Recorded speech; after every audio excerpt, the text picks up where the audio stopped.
Invitée par le Ciel et par le CNDH pour parler de mon dernier livre, Implosion, qui prend une place, à mes yeux, majeure dans les derniers événements qu'a subi le Liban. Le déclenchement, on va dire que c'est parti de l'explosion du port de Beyrouth et qui a eu un impact qui est venu un peu consacrer la déliquescence d'un pays. Et je le raconte à travers l'histoire d'un couple qui est lui-même en perte de repères, d'intime, qui est lui-même en déliquescence, qui est en crise en fait, et qui donc prend rendez-vous chez une thérapeute le 4 août à 18h. Et à 18h07, tout le monde se retrouve à quatre pattes au moment de l'explosion. La thérapeute, le mari et la femme. La thérapeute panique et c'est la patiente qui la prend dans ses bras.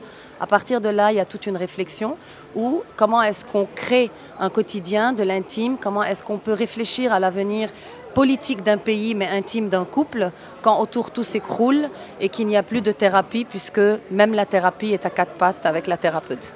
Mon message c'est l'espoir parce que ce couple qui se déchire a deux enfants qui sont le seul lien vers l'avenir. Il n'y a pas de couple il n'y a pas de couple, je dis il faut croire au couple pour qu'il existe, il faut croire au pays pour qu'il existe et les enfants c'est le lien qui nous lie à l'avenir. Et ce couple, donc, finir par trouver un sens aussi à leur lutte. Parce que l'amour dans un couple, ça se travaille, comme l'amour d'un pays, ça se travaille.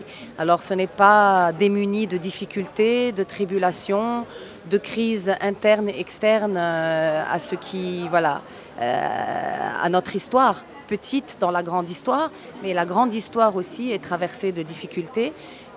Voilà, mon message, c'est de ne pas baisser les bras à travers aussi le récit, puisque la narratrice va directement après l'explosion descendre, rencontrer les gens dans la rue, rencontrer cette société civile directement impactée par l'explosion, car très proche du lieu de l'impact. Et à travers les récits des gens qu'elle rencontre, elle va refabriquer un visage multiple à ce pays à travers des luttes. Les luttes de cette société civile qui finalement se passe d'un état de non-droit et un état corrompu, un état déficient qui met cette société civile face à des responsabilités qu'eux devraient prendre et que nous relevons vaillamment. Mon message aussi par rapport au monde, c'est le courage de ce pays malgré tout et des gens qui habitent, surtout des gens qui y habitent.